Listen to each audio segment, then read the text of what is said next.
Alright family, this is your health specialist, the Holistic Jedi, coming today to show you briefly how to make your Seamoss at home for the Seamoss Kit specifically. Now, I wanted to just cover these two things for you, for people that might have a little misconception. You know, Vitamix versus the regular Walmart store-bought blender.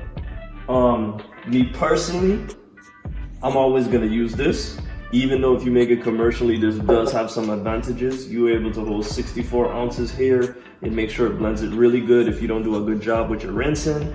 But I'll do it this one every time because it's glass. Glass is silica, the sand. Sand is like quartz, so it's a crystal, right? And if you take a really close look, I mean, you could do it for both, but when you put crystals and magnets together, you get something that happens that's really special inside the blender that will improve your water and everything that you make inside of it, period. Right, so let's get into the Seamoss making. You'll get your bag. This will come with your kit. And when you get it, you pop it open. Now, this guide is not really different from using the purple. With the purple, you're just gonna do the rinsing, which I'll show you in a second. You'll do that a little more for the purple, and you have to leave some lemon overnight. But you take it out the bag, and then you weigh it. You wanna make sure that you get 2 ounces on the scale, or you can just look at it, eyeball it, you know, you don't have to be too specific. For this one, I just took out about half of the bag. Boom, throw it inside your stainless steel container. You always wanna use stainless steel. You want to try as little as possible to use plastic, especially when you're dealing with heat, because we know why plastic is bad. I'm not going to go into it here. You know, if you could download the document or something. But we're going to take this. Then you got to have your lime and your lemon juice. I use both of them. That's just my preference. Why? Because when I use it, the purple Seamoss and the clear Seamoss have very little taste. The purple Seamoss always going to have a little bit of taste. But if you put enough of that and let it soak overnight, it's non-existent.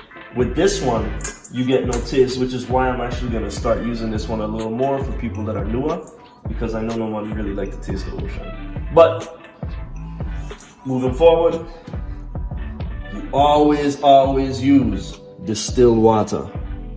Now, for those of you who got the package, you know why it's broken down in detail in the hydration detox method, right? So you take it, and keynote, this is how I make it for myself at home. You know, when you're doing stuff for people, you have to use your gloves, you have to follow the protocol that they require everybody to follow to be cleanly, right? So here's what we're gonna do. First rinse for this is simply, you just pour the water in there. You know, I just kind of like ratatouille, a little drip of the lemon juice, bam, a little drip of the lime juice. Take it, shake it up.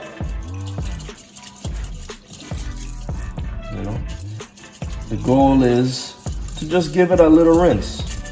That's all. Boom. That's it. Then just dump out the water.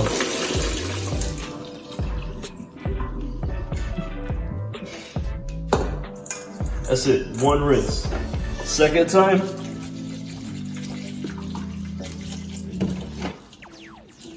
I'll take a little smell test. All right, okay, cool. That one can use one more rinse, but then after I rinse it, done. I don't need to rinse it off again. Why?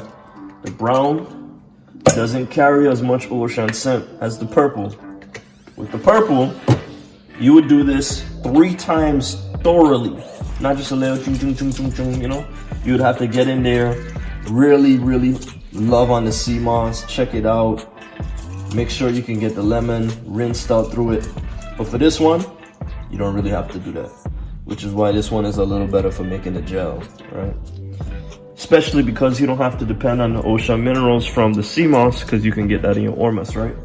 So we take that. Boom. I'm gonna throw it out one more time.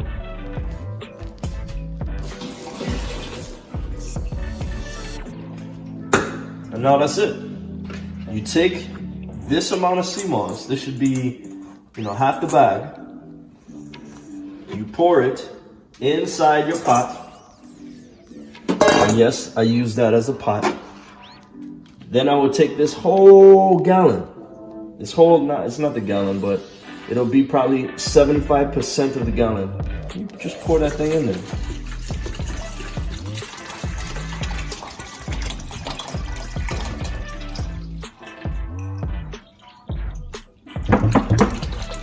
Boom.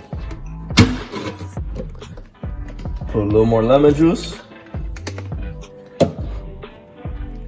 Put a little more lime juice.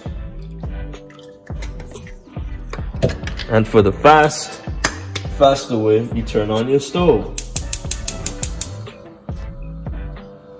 So you turn on your stove, you let this come to a boil, and then you either decide to put it on low or you turn it off and you cover it. Because mine is uncovered, all I do is I put it on low when it starts to boil. And the Seamoss inside there is going to break up. It's gonna break up. And when it does that, you wanna take a spoon or a fork and just simply help it break up a little bit, or you don't have to. Because you're to take this, transfer it to your blender, blend, and then put it in your storage containers. That's it. That is it. The only time this differs when you're making a purple Seamoss is you will literally take this, you know, put your amount, put it inside here, rinse and repeat 3 times. But with the purple, you have to let it soak overnight. You have to. You have to with the lemon juice. Otherwise, you're gonna have some really, really ocean smelling, tasting Seamoss, and that really doesn't give you the pleasant experience you want. And remember, when you do anything, you want it to be a pleasurable so your body can release that dopamine so you can, you know, get the best benefits of everything. And that's it.